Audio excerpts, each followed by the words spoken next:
There's no feeling more intense than starting over.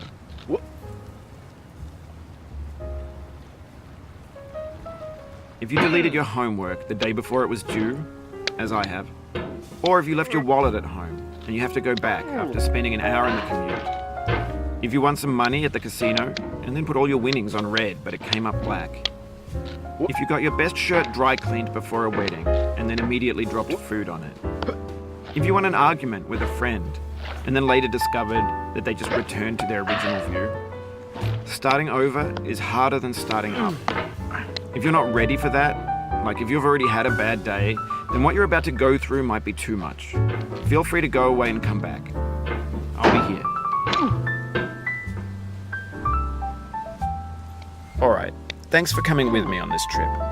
I'll understand if you have to take a break at any point. Just find a safe place to stop and quit the game. Don't worry, I'll save your progress, always, even your mistakes. This game is a homage to a free game that came out in 2002, titled Sexy Hiking. The author of that game was Jazuo, a mysterious Czech designer who was known at the time as the father of B games. And B games are rough assemblages of found objects. Designers slap them together very quickly and freely, and they're often too rough and unfriendly to gain much of a following. They're built more for the joy of building them than as polished products.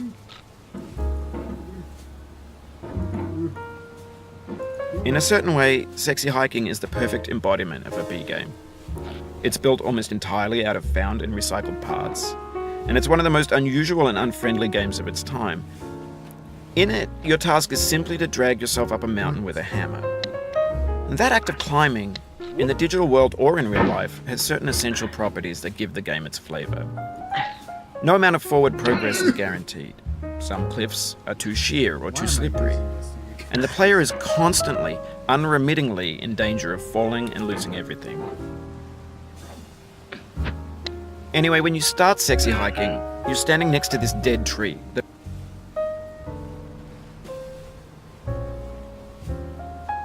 blocks the way to the entire rest of the game. It might take you an hour to get over that tree, and a lot of people never got past it. You prod and you poke at it, exploring the limits of your reach and your strength, trying to find a way up and over. And there's a sense of truth in that lack of compromise. Most obstacles in video game worlds are fake. You can be completely confident in your ability to get through them once you have the correct method or the correct equipment or just by spending enough time.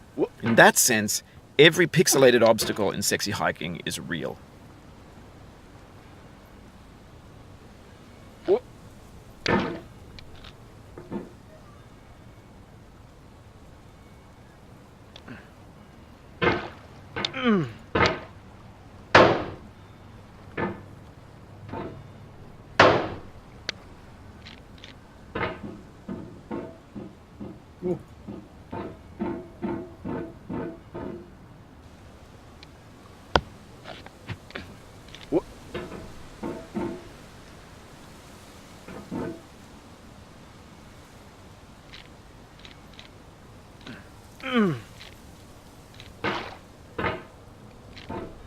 The obstacles in Sexy Hiking are unyielding, and that makes the game uniquely frustrating. But I'm not sure Jazuo intended to make a frustrating game. The frustration is just essential to the act of climbing, and it's authentic to the process of building a game about climbing. A funny thing happened to me as I was building this mountain. I'd have an idea for a new obstacle, and I'd build it, test it, and it would usually turn out to be unreasonably hard. But I couldn't bring myself to make it easier. It already felt like my inability to get past the new obstacle was my fault as a player rather than as a builder. Imaginary mountains build themselves from our efforts to climb them, and it's our repeated attempts to reach the summit that turns those mountains into something real.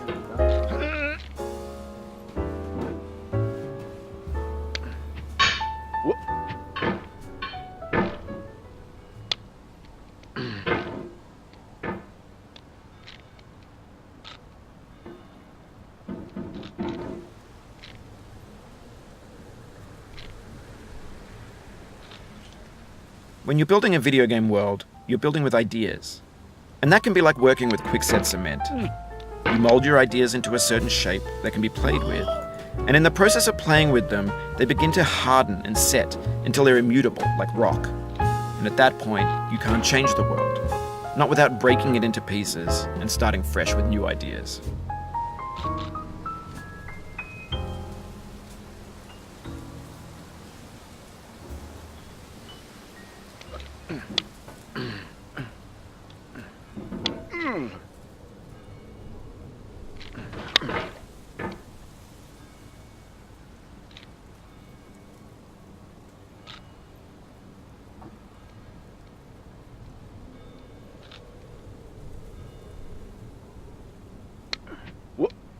For years now, people have been predicting that games would soon be made out of prefabricated objects, bought in a store and assembled into a world. And for the most part, that hasn't happened, because the objects in the stores are trash. I don't mean they look bad or that they're badly made, although a lot of them are. I mean they're trash in the way that food becomes trash as soon as you put it in the sink. Things are made to be consumed and used in a certain context, and once the moment is gone, they transform into garbage. In the context of technology, those moments pass by in seconds. Over time, we've poured more and more refuse into this vast digital landfill that we call the internet. It now vastly outnumbers and outweighs the things that are fresh and untainted and unused. When everything around us is cultural trash, trash becomes the new medium, the lingua franca of the digital age. And you can build culture out of trash, but only trash culture. B games, B movies, B music, B philosophy. Maybe this is what digital culture is. A monstrous mountain of trash, the ash heap of creativity's fountain. A landfill with everything we ever thought of in it. Grand, infinite, and unsorted. There's 3D models of breakfast, Gen X's fanfic novels, Scan magazines, green screen Shia LaBeouf, banned snuff scenes on LiveLeak. Facebook's got lifelike bots with unbranded adverts and candid shots of Kanye and Taylor Swift mashups, car crash epic failed GIFs, Russian dashcam vids, discussions of McRibs, discarded, forgotten, unrecycled, muddled, rotten, untitled. Everything's fresh for about 6 seconds, until some newer thing beckons, and we hit refresh.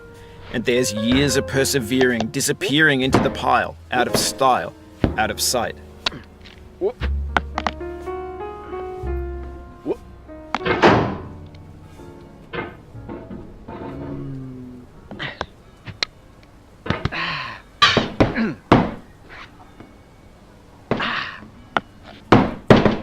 In this context, it's tempting to make friendly content that's gentle, that lets you churn through it but not earn it.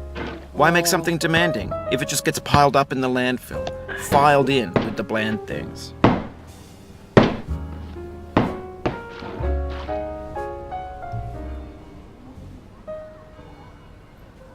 Hello? Oh, hello? Hello? Whoop. Give me a minute, I'm playing the only indie game that I'm better than Logan at. What's that? Enter the Gungeon. Oh. It's the only indie game that I'm, like, better than him at. I mean, I may be out of practice, but I had gotten everything finished in this game before he did. And I can consistently make it down to harder floors than he can. Way more consistently. I've heard of it, but I've never played anything on it. Never played it, never seen anything on it. It's one of those roguelikes. Oh, you just lost a lot of progress. That's a deep I think frustration. He still might be real like punch in this, the but gut. like there's a dodge roll mechanic that basically just gives you a bunch of iframes, so you could dodge bullets and not take damage like an idiot. And he was just, when he first started playing, he's like, I don't want to have to rely on dodge. It's stupid. I'm like, what? It is literally your whole, like, it's literally the whole point, like, the whole point of it being in the game is so you don't take damage. Not using it is making the game needlessly harder on yourself. Yeah. I don't know if he does it. I don't know if he's still like that, but but when he first started playing, because I think I was playing it before him. fucking, he's just like, yeah, you stupid. I don't want to use dodge rolling. It does. You don't need to. And I'm like, okay. Talk to me when you get to those enemy attack patterns that you literally cannot walk through. Because the game is also a bullet hell. Like, it's on the more mild edge of bullet hell, but it still gets like that from time to time. And there are times where you're actually just surrounded, and the only way out is to dodge roll through like some bullets. You know, give yourself those iframes to get yourself out of that situation. And there are times where you literally cannot walk out of the situation you're in. So that's why I'm better at the game than he is, because I utilize the game's mechanics better.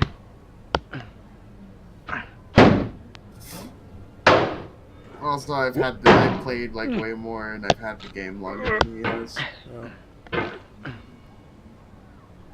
But it's still said that I am better at that game than he is. I'll be right back. No.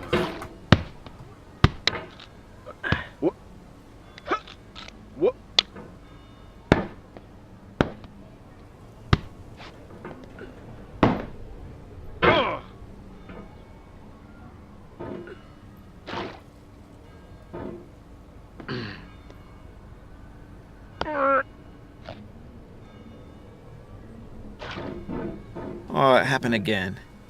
Keep on trying. Don't let it get to you.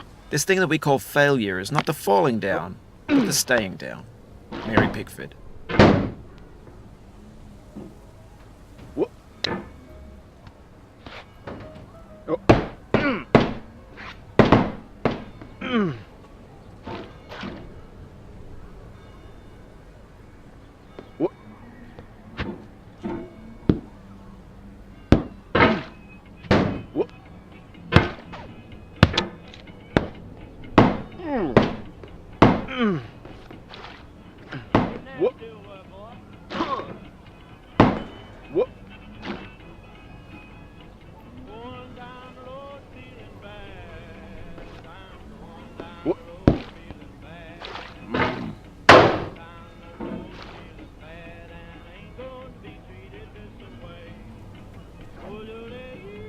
So I tried out reshade on my player unknowns. Really difficult to see when everything's more vibrant. Yeah. Like, I thought I had a hard time seeing things with the game's dull colors, but when I turned reshade on, oh boy, was I wrong. Alrighty then. Time for me to start. Nobody's out here, as far as I know. You heard hail? Hail? Hail? Kale? Love you too. Okay, bye. What? Oh, okay. Trail. Sail. I have 2 pairs of blue cargo pants. Pair of khakis.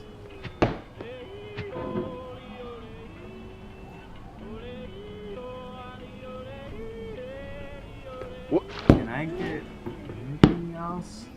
You see, why won't they give me the hot pants? Or the, or the camel coat.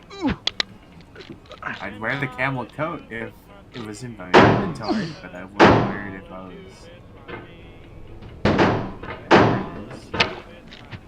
Interesting. Duo doesn't have a thing to auto, like, it doesn't have a checkbox for auto matching. If you're solo? So, I think it matches you with someone regardless, and then squads, well, you know that. Whoops. Let's queue up as a duo and squads. Again, I'm playing that stupid mountain climbing game. Right. I'm not quite as far as I made it before, but I'm pretty dang close.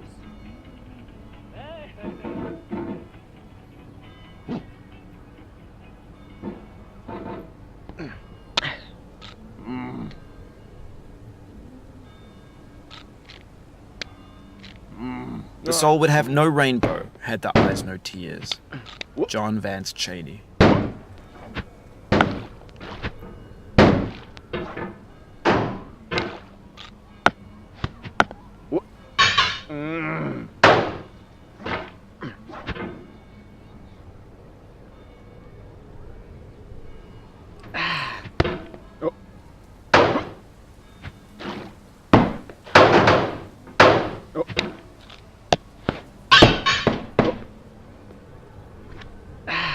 No. God, this stupid fucking thing to squat while you take a dump. I thought the video was funny. The videos are funny. But, like, do their words hold any lick of truth to them? I've always heard that it's better to squat other than the Yeah. commercial. I know it is. Yeah, I know it is. Like, I know for your body it is better to squat.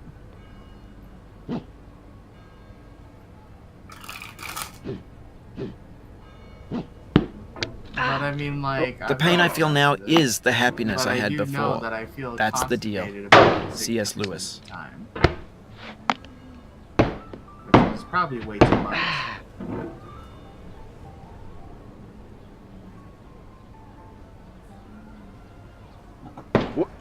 Oh shit! I forgot it. I forgot I clicked the start streaming button. Let me try to get past this part one more time. and then I'll quit. When you look at my statistics in solo, I feel within me ranked a peace. 23,345. quit. What's my kill rating?